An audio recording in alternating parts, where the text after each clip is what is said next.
being here as we take a major new step to support our incredible military family, something that we've been working on for a long time. I guess you could say for decades. There's never been anything like this. Today, I'm signing an executive order to establish the first ever Presidential Military Spouse Commission. It'll be chaired by Jennifer Hegseth, the wife of, and highly respected wife, I may add, of Secretary of War Pete Hegseth, both here. I also want to congratulate the new executive director of the commission, Desiree. So where's Desiree? Where are you, Desiree? You do such a good job. Desiree Thompson-Sale, along with new commission member Christy Mullen, wife of Secretary of Homeland Security, Secretary Mark Wayne Mullen. These are outstanding people, everyone, male and female, outstanding. The commission will also include the spouses of our wonderful service secretaries, the spouses of the Joint Chiefs of Staff, and the spouses of their senior enlisted leaders. And we have some incredible talent. And I won't tell you these spouses, I've looked at educationally and every other way, they're amazing. We're also pleased to be joined by Secretary Hegseth and the Chairman of the Joint Chiefs of Staff, General Dan Kane. Thank you very much, Dan.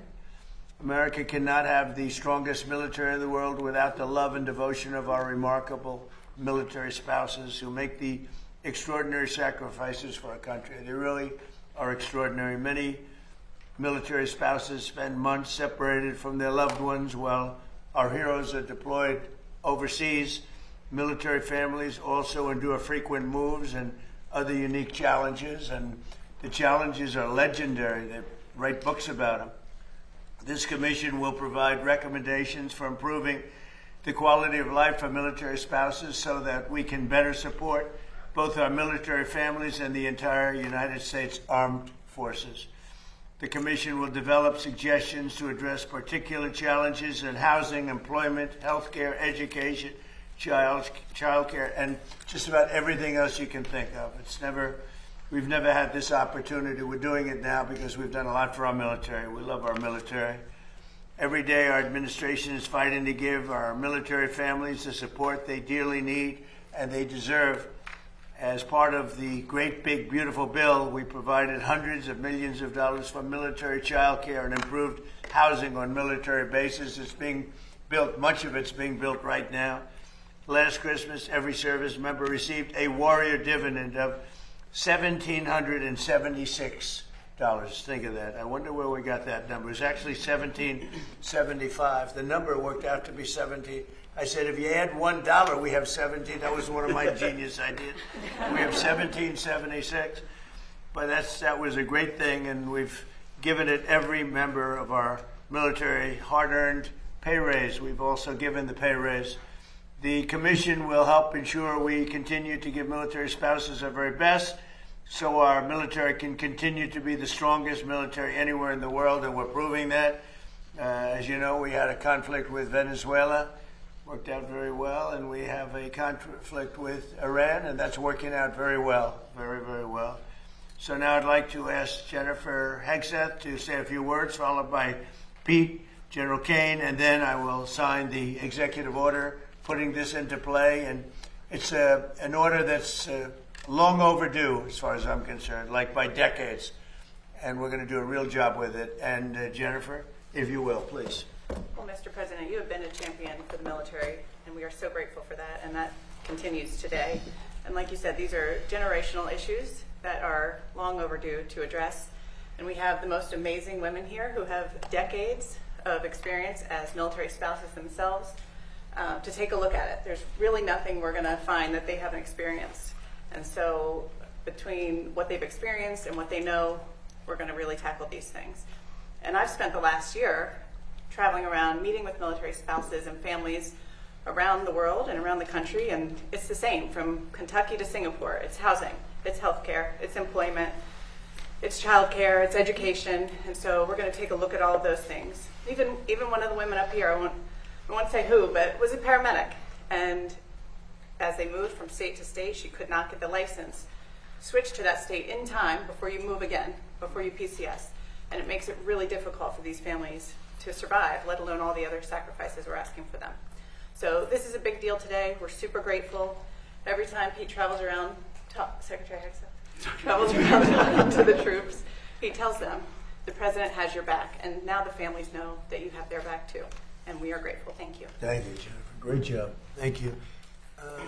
How about you say something first, and then I can't then really we'll go top back that. into the general. You're not going to top I can't it. top that, Mr. President. Give it a shot. You're not going to. It's Good job. It's true. Strong families equal strong formations. I mean, when you look at it from a military perspective as a secretary, our job is to make sure our troops are prepared and ready on behalf of the nation. And if your family's not taken care of, then it causes hesitations and complications for the warfighters up front. And so we say often, and we mean it, no soldier, no Marine, no member of the Joint Force serves alone. And so if we can address the issues of housing and make sure it's quality housing, make sure employment opportunities are maxed out, make sure child care is taken care of, make sure DODEA or DOEA schools are the best in the world so that our military kids are being educated, the trade skills they might want to take the next chapter in life. If that warfighter knows that their family is good to go, they will go the extra mile, which is what our nation asks. So we're in for this. Is not one of those window dressing efforts. Jen's right. This entire group has mountains of experience, and they're raring to go to put it to use on behalf of the great Americans who serve our nation. And this is going to be full speed ahead to address every quality of life issue we can, which, Mr. President, you invested in the One Big Beautiful Bill. People don't know how much went into housing and into barracks and into pay. That's a down payment. And now with the $1.5 trillion, which we're working to get every dollar of, it's going to be a generational investment in barracks, in housing, in healthcare, in pay, in ways no commander-in-chief has ever done before. So, Mr. President, thank you for leading on this, and this commission's ready to go. Well, thank you very much. You're doing a fantastic job. General, please. Mr. President, Mrs. Hegseth, Secretary Hegseth, it's an honor for me to be here today at the launch of this commission. As we stand here now around the world, military service members are out doing our nation's business and ready to do what is asked of them. The foundation of American military readiness is the families, and the backstopping of all of that is the military spouses that serve behind them. Inevitably, every time somebody deploys, that refrigerator will break down, the car will break down. You think we're strong. American military spouses are 10 times stronger, and the lift that they carry is significant every single day. I want to thank this commission for the work that they're going to do to help improve military families' lives and military spouses' lives. It is a critical enabler for American warfighting capabilities. So to all of you here and all the work that went into putting this commission together, thank you. And Mr. President, we're honored to be here today. Where will they be meeting when you have meetings? Because you're going to be having a Here lot at the of White meetings. House. Do you know where you're going to be meeting, Jen? Every month here at the White House. Oh, that's great. Yes. We can't do better Can't than do better than that. Use the Oval Office. that. Would anybody like to say anything? Maybe Desiree, you could start, and then if you want to say anything, great time to say it. Please, Absolutely. Desiree. go Well, I'll ahead. just be really short. It's a pleasure for me to serve as the executive director of this commission. I think it's a long time coming. It's a little bit of a pet project out of my office, simply because we have the Chief of Staff of the Air Force's wife that has been inspirational for this. She's a 41-year spouse. But collectively, this group has over 400 years of experience as an active duty military spouse. 400. And they've probably moved about 300 times. So if you can imagine that level of experience coming to this commission and solving real problems for the future of our military spouses and families, it's just an incredible thing that you're doing, President Trump, actually asking them to solve these problems and give you good recommendations, and we're happy to help them do that. So, you know, we have Desiree's been with us for a long time, and she's directly and indirectly done what she's doing for a long, long time, covered numerous presidents, and she basically responds to the public when the public, they send things. Sometimes they send gifts. Actually, it amounts to millions of dollars in small money. And I said, well, what happens to that money? They send it back, or they do charitable work, but it's literally millions. They send it to me. I should be able to get it. She won't give it to me. I should be entitled to it. No, but they send it to me as just a gesture. But they write thousands and hundreds of thousands of letters, and she's got a staff that's all volunteer. And I have one question: how do I compare in terms of response with other presidents of the past? No comparison, sir. None. Is that good or bad? No, it's good. Actually, it's very good. It's very good. Yeah. We do So okay. you do great. A little more than Sleepy Joe? 100% A little bit positive. more? Yes. I think so. Thank you. Thank you. Does anybody have anything to say, or a question, or statement? Would you like to make a statement? Yes, Can please. I just say, I'm so excited.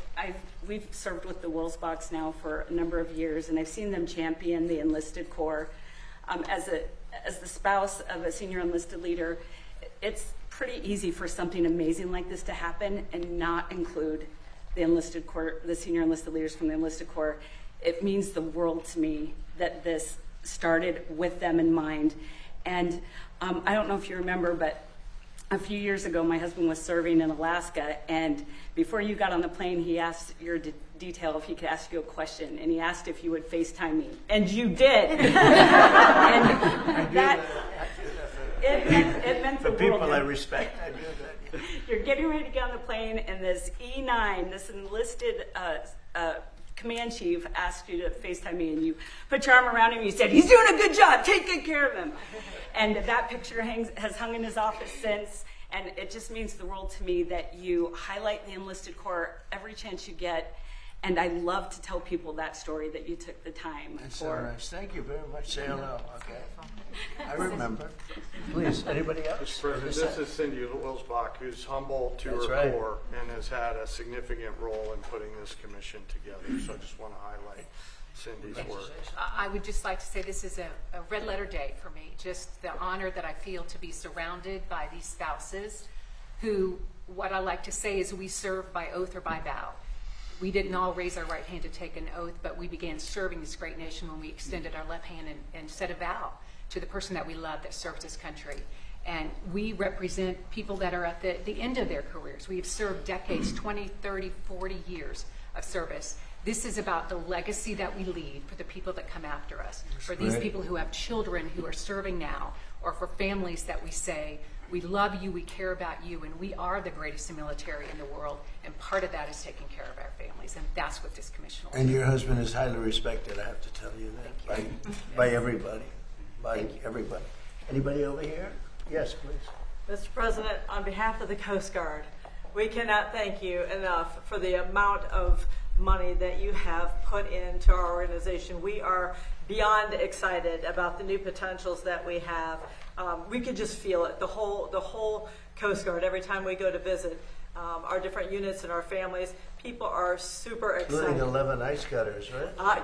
Absolutely, I'll be talking, yes. It's going to be beautiful. Yes, sir, yes, sir. They had one. Russia has 48. They had one, and it was 50 years old. And you're going to soon be getting 11 brand new ones atop of the line. So that's a big. That's Our a big people are very thrilled and super excited, very thankful to you. So thank you, sir. Thank you very much. Good. Anybody else like to say? Last chance. That's it. So I'm going to sign this, and it's a real honor. And then if you like, you could ask questions of the people, and or me if you want.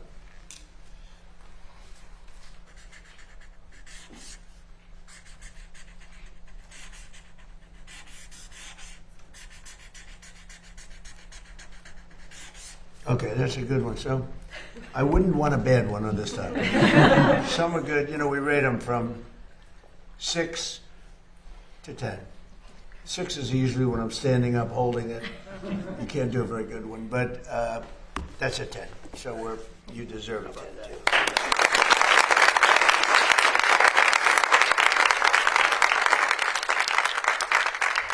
That's great. I think you should hold that, okay? Questions, please? Please. On behalf of the press corps, thank you, ladies, for what you do for our service members in this country. Right. Mr. President, are the talks with Iran now off and are airstrikes No, back they're on. They're going on right now. It's an amazing thing. We have a little problem with Iran because we have many talks and we'll say we have or we don't have. You know, we're straight about it. But they deny. But they're not denying it now. They just put out a statement not denying it. But for some reason, they, when they're talking, they don't like saying that they're talking. So I say, wait, we're in talks. Big deal. We're in talks.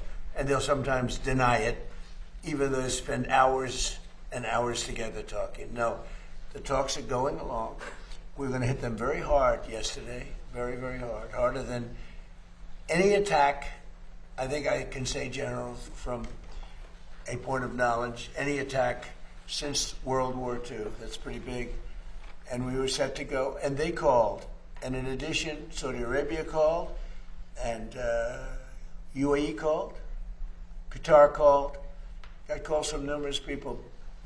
Not, I don't want to use the word begging, but some were, in particular, Iran did not want to be hit.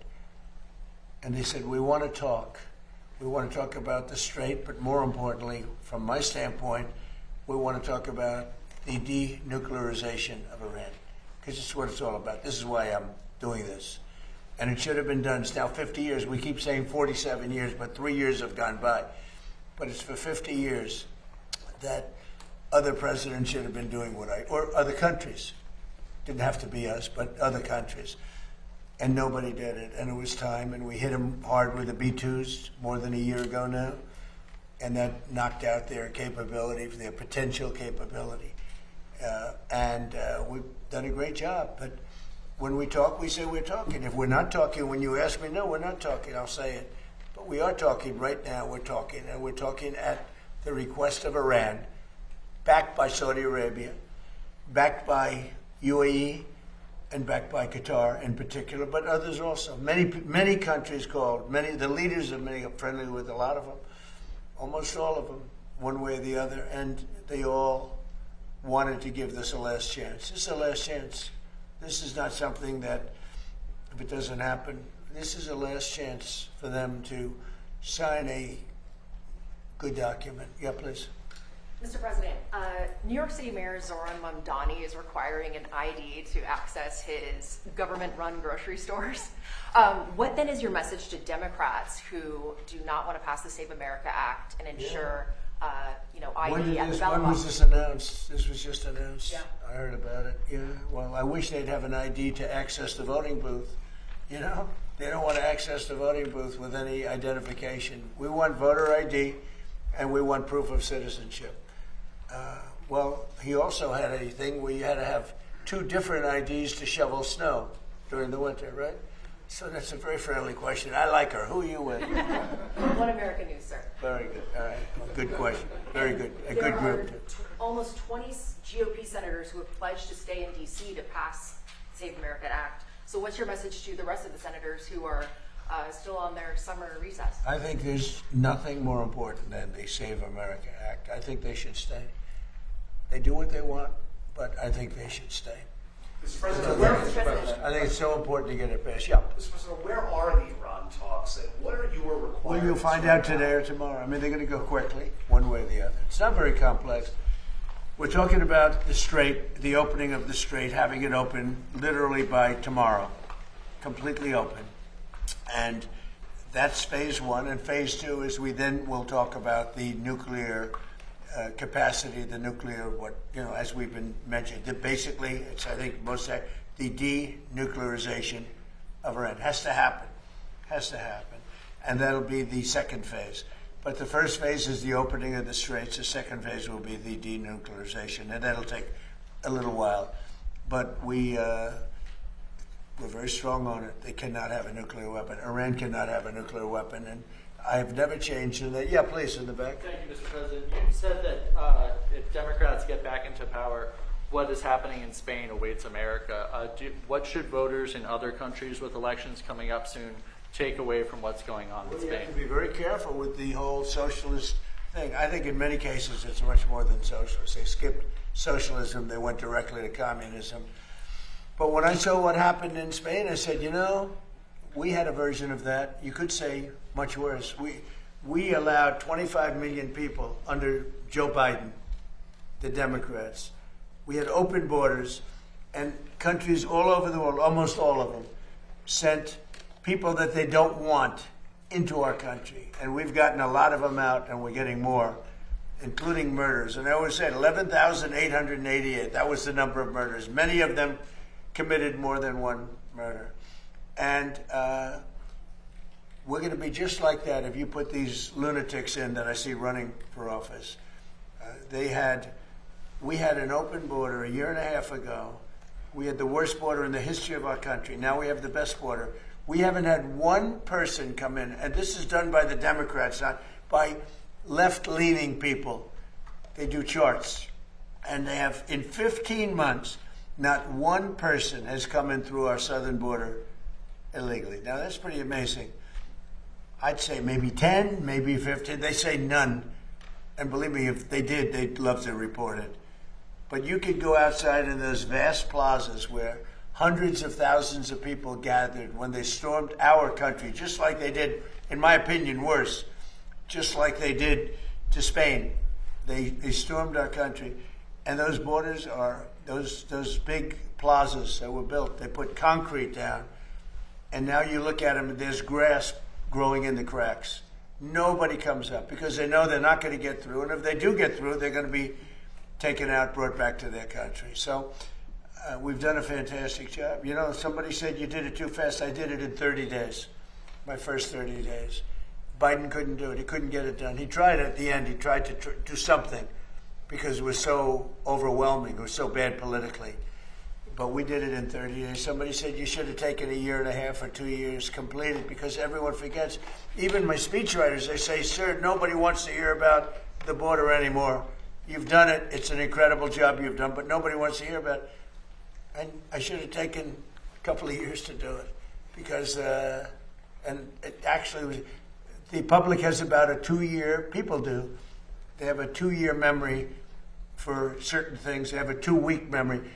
I may have gotten elected, certainly partially on the border, and because we did such a great job, it was a long time ago. I did it twice. I did it in 2016 when it was bad, but I did it this last time when it was really bad. It was, Steve, I would say many, many times worse than it was in 2016. 2016 was bad, but what we just had a year and a half ago, that was the worst border maybe in world history. There's not a third world country that would have allowed that to happen, with people coming in from prisons and people coming in from mental institutions and people forced in by government, because these are the people that those governments, those countries, I know them all, they didn't want.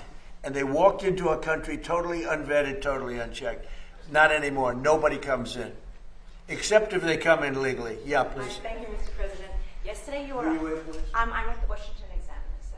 Good. They're doing good. They've been very nice to me.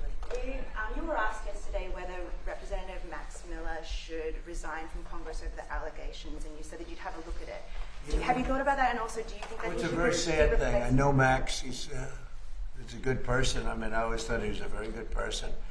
And I'm going to let the families figure that out. You know, those families, I know they're working on it. It's a very sad thing, especially when you know somebody so well, to be going through that.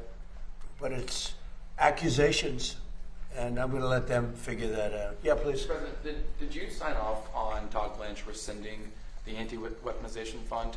And also, there are Democrats right now who say there's essentially 2 tax codes. There's the Trump family tax code and a normal people tax code. Why do you think that your family deserves some level of special exemption when it comes to the auditing of taxes? Well, I'll go into that. First of all, I had a 10-year case that was settled until I announced I was running for office. It was a settled deal like I've been doing all my life. I've been audited every year for my entire life, which I have a lot of wealthy friends. They were never audited. To this day, they were never audited. I was audited. And my deal was settled. In writing, it was settled, subject to final approval. Then I announced I was running for president, and all they did was haunt me with it. They ended the settlement, and they went after it. And they went after me illegally. And they did a lot of bad things to me like they did to other people. And I was treated very unfairly by the IRS. It was weaponized against me. Think of it. I had a case this is a 10-year-old case. And it was settled. It was done. The case was over. I announced I'm running for president, and they terminated the settlement in Washington, and they went after me. And what they did here was very, frankly, if you talk about reparations or if you talk about payment, what they did to me, I had a very good case against them. So this was a case that was settled, that when I decided to run for president, right at the beginning, this is a long time, it's been going on for a long time, they terminated the settlement, which is something that never happened before. We have letters from the biggest law firms in Washington saying that this case is nonsense, just like the Russia was nonsense. They weaponized government. And so that's that, and most people understand that. On the fund, these were people that were treated unbelievable. 22 suicides, more than that, I think. Look at Ashley. Look at so many other things that happened. These people were treated horribly, and this fund could have given them some solace. But it happens to be very popular among many quarters, and I don't participate in that fund. I was certainly treated badly. I don't participate, but I thought it would be very fair for people that spent years in prison, people that were treated so badly, for in many cases people that did absolutely nothing wrong. So I view that fund as a positive, and a lot of Republicans do too, not so many Democrats. And it's not only for that, it's for other things too.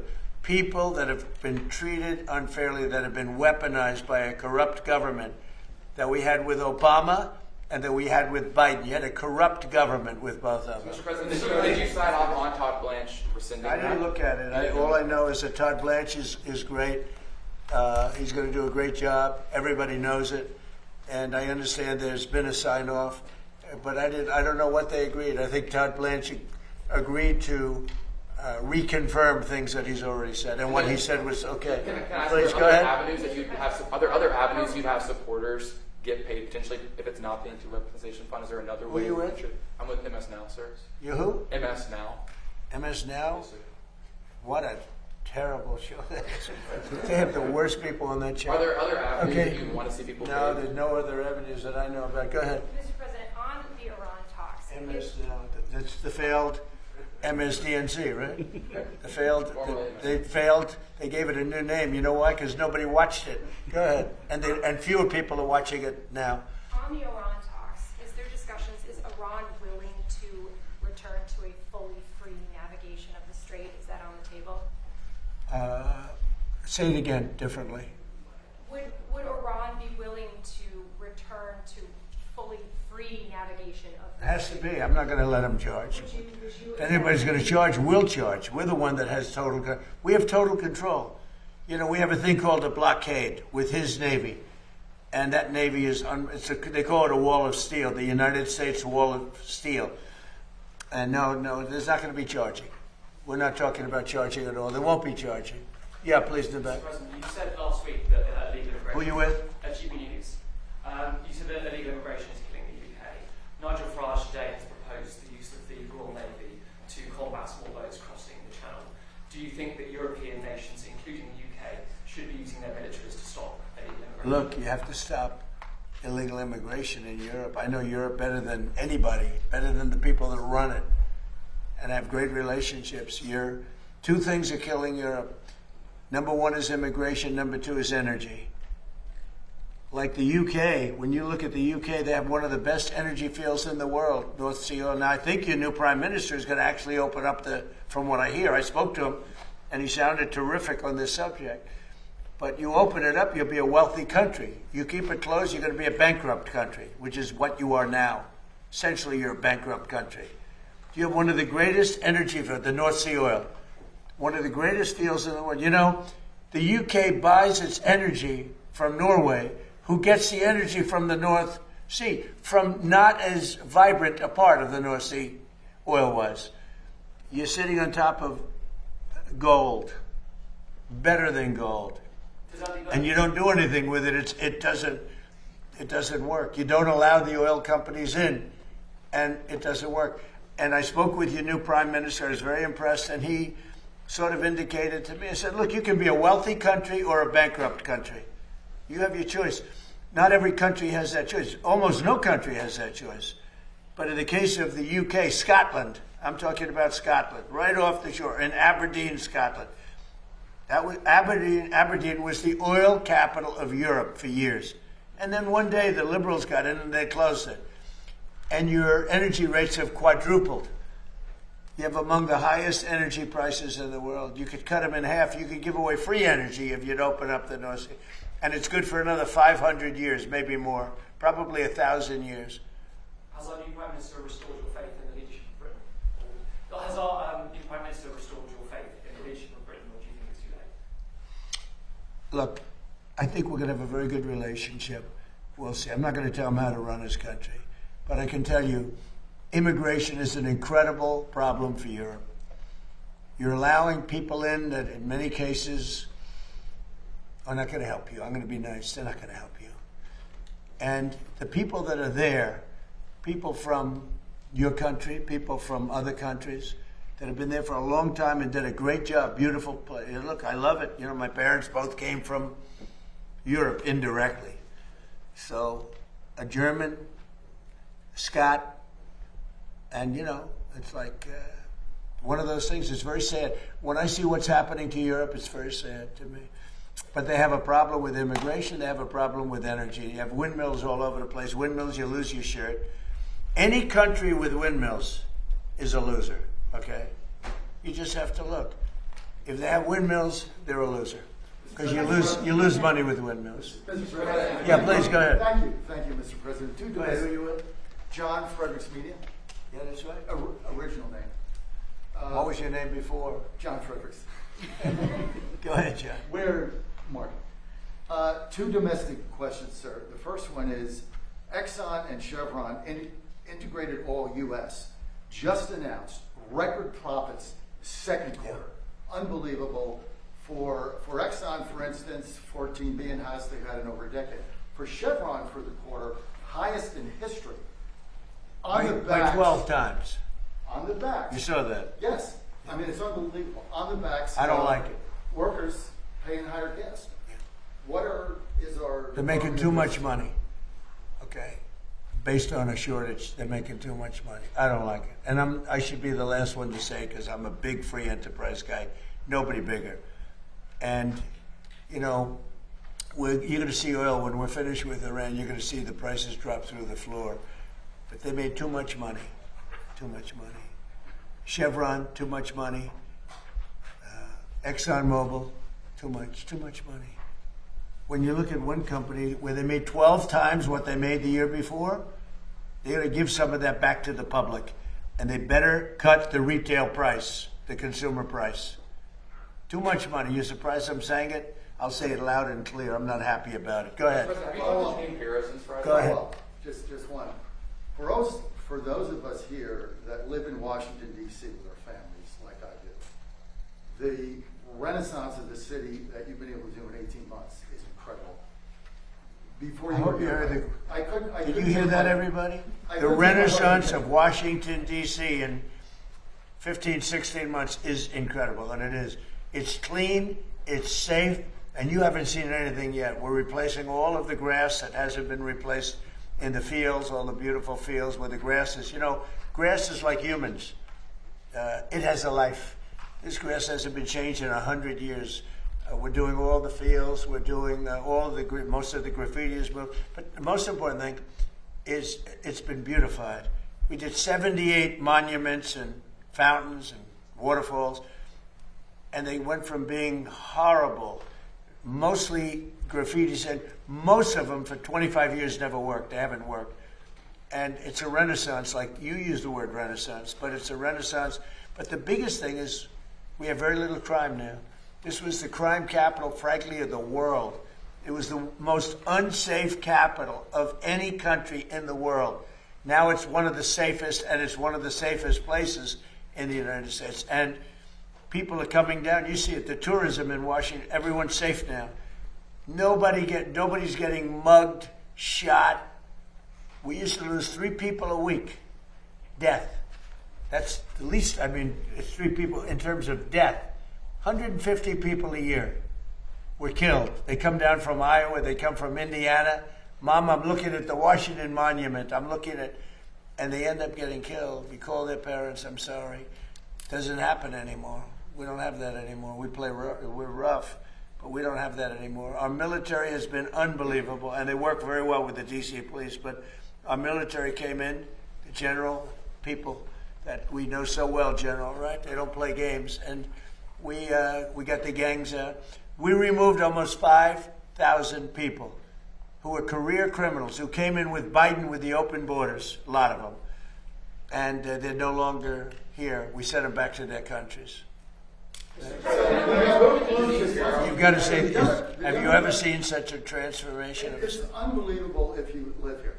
It's just, you don't want to go back. And now you can walk to work. You can walk to the White House. The people in the White House, they tell me, sir, thank you. They're thanking me all the time. They used to have to take Uber, and the Uber would be robbed, okay? They weren't even safe. They'd go to a restaurant, and they'd feel safe in a restaurant, and then the restaurant would be robbed. Do you know the restaurants were all closing? And now you can't, if you're a restaurateur, you can't get a restaurant. You literally can't. The restaurants are booming. Crime is down 92%, maybe more. I want to get down 100%. You know, the greatest statistic, though, that you have is that 2% of the people create 91% of the crime. You can really handle that. And we've moved almost 5,000 people out. They're criminals, career criminals. We moved that, or in some cases they're in jail. In some cases, they were so bad, they came in through Biden. They're so bad, we don't want to move them out. We want to put them in jails because we're afraid they're going to come back in somehow. So I appreciate you saying that. Would you consider going to Congress if they come in and try to roll it back, the new Democratic mayor? And you had a mayor who's, I guess she's a communist. I mean, she says she's a socialist, but I guess she's a communist based on what she says. But I have not met her yet. I look forward to meeting her. Would I federalize? Basically, you're saying federalize DC. Yeah, well, I'm allowed to do that. Would I do it? If they want to, we took something that was in deep trouble. It was a graffiti-filled, crime-filled mess. We turned it into Shangri-La. We turned it into a great place. Look outside. Look what's happening.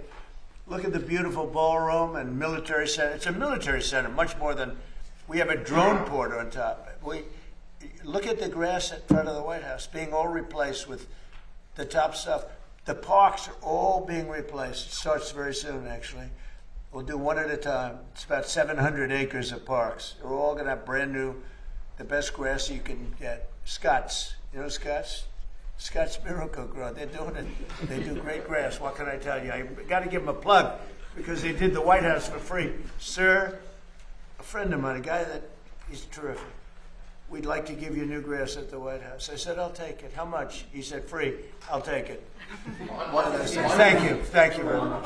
Mr. President, this is at least the 5th time you've turned off airstrikes against Iran since April to negotiate. What is your message to the American people who are wondering what has changed this time? Why should it be any different? Well, you don't know. I don't know. I think we're going to maybe get something, but I want to give them every last chance before decapitation.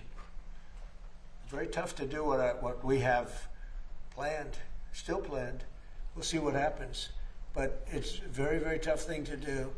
I think I'm very proud of the fact that I'll give people a chance. This is a big move. To do an attack that big on a country, I'd rather not do it. Now, we've already, through lots of large attacks, but they were normal large. Hopefully they'll come to their senses, because what happened cannot have a nuclear weapon, but hopefully they'll come to their senses. So they called me, and they said, please don't attack, we'll make a deal.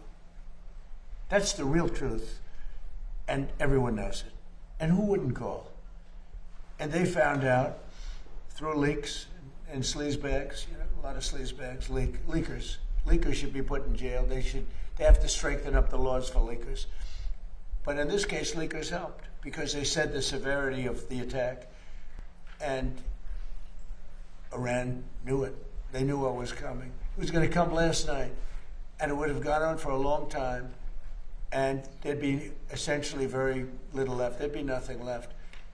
And if I'm given a chance to let a lot of people live, I want to give that chance. So I'm under no time constraint. I don't happen to be running, but a lot of very good Republicans are running. And you have a sick ideology taking place right now that, hopefully they'll be defeated, because they'll destroy the country if they ever take over. But this desk is like a blocking desk. No matter who gets in. If it's bad, I block. And I'm good at blocking. If it's bad, if it's stupid things like the things they want to do, we want to get rid of the U.S. Senate. I don't like a lot of Senate, just to be honest with you. I don't want to get rid of the Senate. We want to get rid of the Supreme Court. They want to put now 21 or 23 people, that's the real, on the Supreme Court, or get rid of it. They want to get rid of the presidency. They want to have an appointed executive running. That's a communist thing, you know. That's a communist thing. These are sick people. And, you know, I said it the other day, and it maybe doesn't sound that important, but when a country goes bad, like look at the blue cities. What do they have in common, aside from massive crime? Much more crime. The Republicans have very little crime. But what do the blue cities have in mind? And also you can say this with nations when they go bad.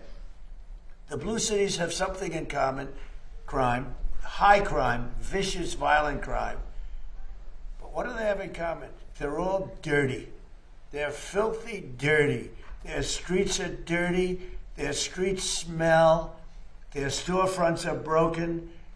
Their trees are all gross. Everything about the place is dirty. And I don't want to mention any specific city. It's really all of them. But you go into these cities that are blue, they're crime-ridden and they're filthy dirty. They're like Washington, D.C. was a year and a half ago, with graffiti all over the place, with crime all over the place, with people afraid to be here. You had to be ashamed of your capital. Some of the most beautiful buildings built in the real time. Like you look at the Supreme Court building and they put graffiti on it. The most beautiful columns I've ever seen. In fact, our columns are going to be nicer at the ballroom. I said, I want the Supreme Court, but better. But you look at those columns, how magnificent, and then you see graffiti on the side of the building. No artistry, just bad people. But the one thing they all have in common, crime. The two things, crime, but they're disgusting. They're filthy dirty. The streets are dirty. They have people lying all over the street doing you know what. They're all the same. And this is what we're going to put in it. Not going to happen in our country. Go ahead, please. Yeah, in the back. When someone, me sir or Barry? Go ahead. When a group loses, let him go there. I'm sorry. He was very rude to you, right? Go ahead. Who are you with? I'm with Real America's Voice, sir. Sir, when a group such as the Haitians lose their temporary protective status, how soon should they be bussed and flown out? Well, we had a big victory in court on temporary, you know, the protective status. And I largely leave it up to my people. But we've had people here for many years that they were here temporarily. You know, we had people coming in, and they've been here for many, many years. And they had a tragedy in their country. They had, sometimes it was storms, or it was, you know, it was hurricanes. And they come in and, you know, they're here for 12 years, 14 years. So something's got to be done. Yeah, please. Mr. President, on the oil company, have you spoken to Jeanine Pirro about her decision to drop criminal charges? Jeanine Pirro made a mistake. There was vandalism. I just told you we did, I think, 78. One of the things was the reflecting pool. Hasn't worked since 1922 because it always leaked. It always leaked from 1922. You know, it's the largest, longest pool ever, all that. The concept is beautiful, but it always leaked because of the size, because of maintenance, whatever. But it was built in 1922, and from the day it was built, it leaked. Biden spent $58 million. Barack Hussein Obama spent much more than that. He said, I have an idea. Let's take the water from the Potomac. So they took the water from the Potomac, and it was putrid. It was putrid. It was a disaster. Biden was a disaster. I said, I'm going to get that fixed, along with Doug Burgum and Department of Interior. And we worked hard on that. Now, we worked hard on all 70. It's actually, I think, 81 now. You saw the new horses that just opened by the bridge with the gold. That was the way they were many years ago. Now they look better than they did many years ago. But these monuments look better than they did when they were originally built. Not just a little fix-up. We made them the way they were, plus. And everyone's so proud. The biggest, one of the bigger jobs was, not really the biggest, believe it or not, but one of the biggest was the reflecting pool. And we did a great job.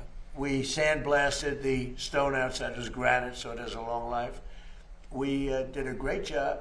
We got very expensive material to put on top of the surface that always leaked because it was stone. It was a stone surface.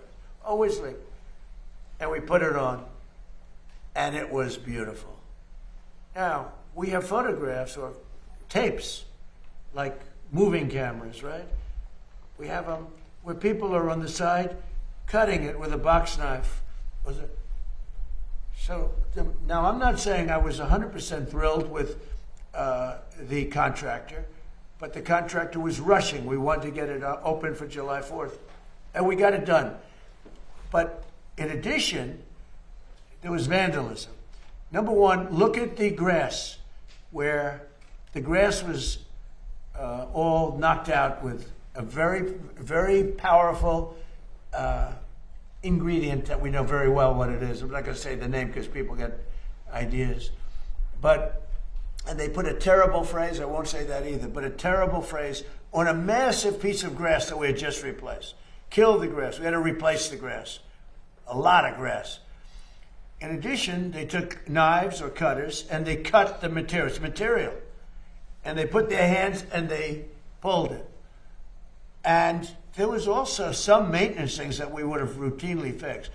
But we had that up and it was perfect.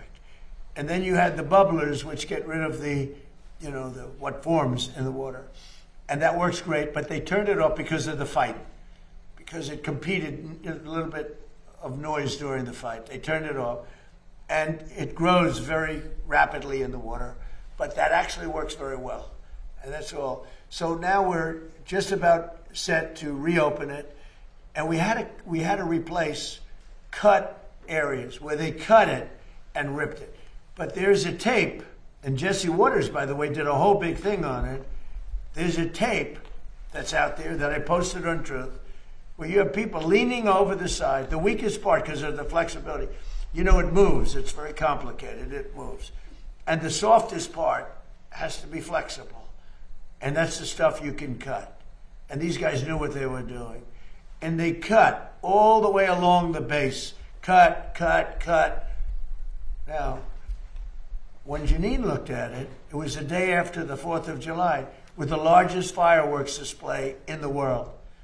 And the stuff was laying all over the pool, the fireworks, because they used the pool as one of the, and it was all over the pool. It was the day after, very shortly thereafter. But that was working beautifully, and it was vandalized. And if you look at the tape, now the tape isn't a great tape in the sense that it's a little hard to say who it exactly was. But it was people cutting this very expensive material, waterproofing material. Anyway, it looked beautiful. And then they cut it, and they vandalized. And we weren't necessarily thrilled with the contractor, but they did a job, and they were fixing any problems. But then it got carried away because the judge was extremely unfriendly to Janine. And frankly, I think she choked, because the judge was really vicious. Instead of going after the people that did it, the judge went after her and went after her department. And I guess she choked. I don't know what the hell happened. Are you reconsidering her role? I don't know what. You don't. You're fake news. Don't ever talk again. You're fake news. One of the worst in the business. Fortunately, nobody watches you. But something happened. There was vandalism there. And there were some things from the contractor which we would fix, but it's almost complete. And when it opens, it's incredible. It's really incredible. But remember this: it leaked from 1922. It opened in 1922. They never solved the leak problem because it was stone, and the cracks with the stone.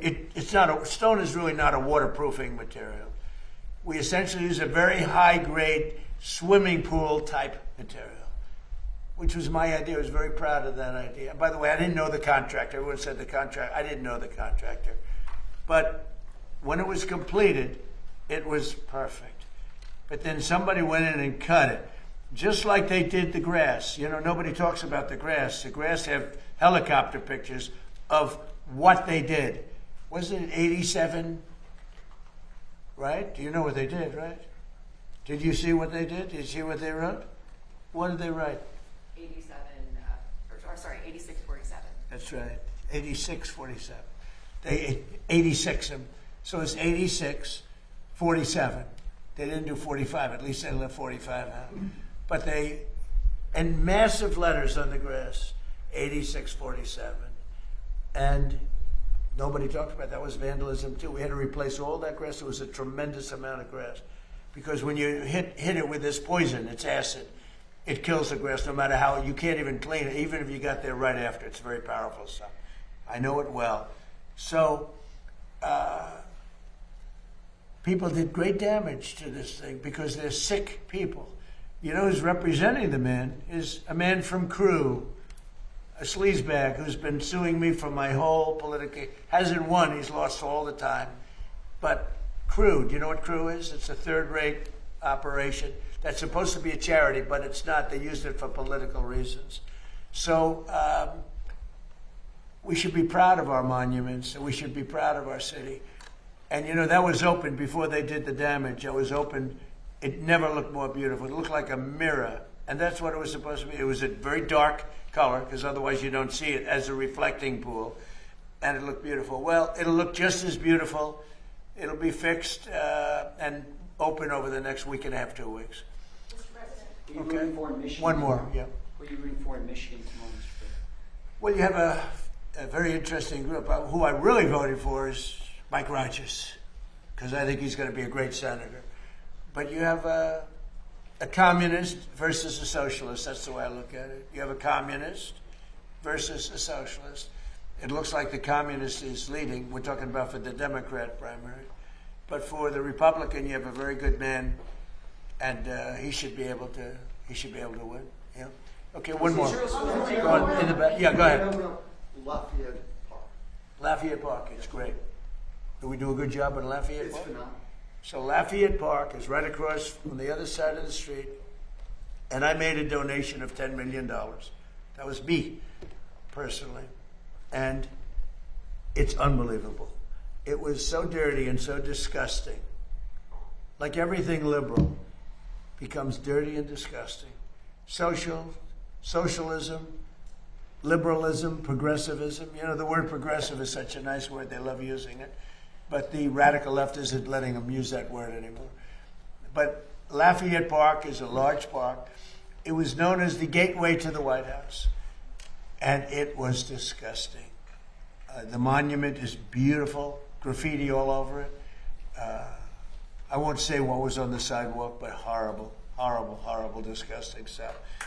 And not only did we fix it, we have military standing there watching it. And if anybody touches it, that was the one mistake with the reflecting pond. They hadn't put up the cameras yet. They had enough up because you see what's happening.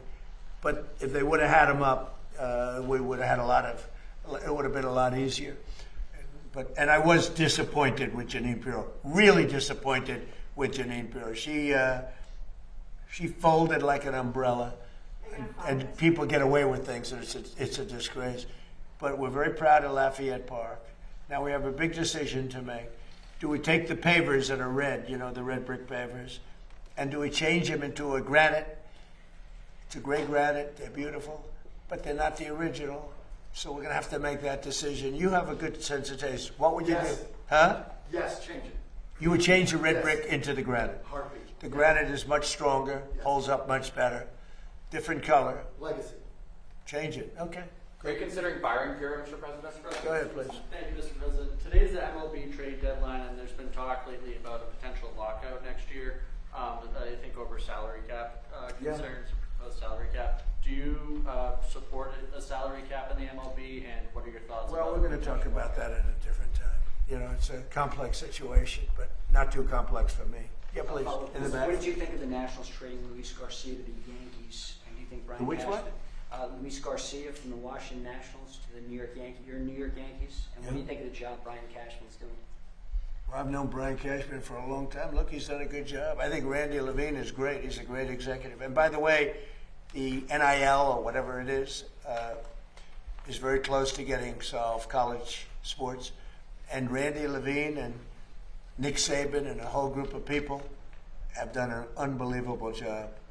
That was a case that should have been appealed by the NCAA. And they never appealed it. Whoever ran the NCAA, they never appealed it. The original case was thrown out by a judge that knew nothing about sports. Nothing about sports or college sports. And that case should have been appealed. They didn't appeal it. They didn't know. I think they forgot something happened. And college sports was and is in turmoil right now. Turmoil. And Randy Levine from the Yankees, the president of the Yankees, got together with a lot of people. We had it right here, 60 people that were in that world, including legal people. And from football, it was Nick Saban, who won 6 or 7 championships. Fantastic coach and very respected. And many other people, very, very respected. And we have a bipartisan deal as of right now. So we'll see what happens. They'll be voting on it soon. I hope they get it. I hope they get it done. Thank you all very much. Thank you. Thank you. Thank you for that question.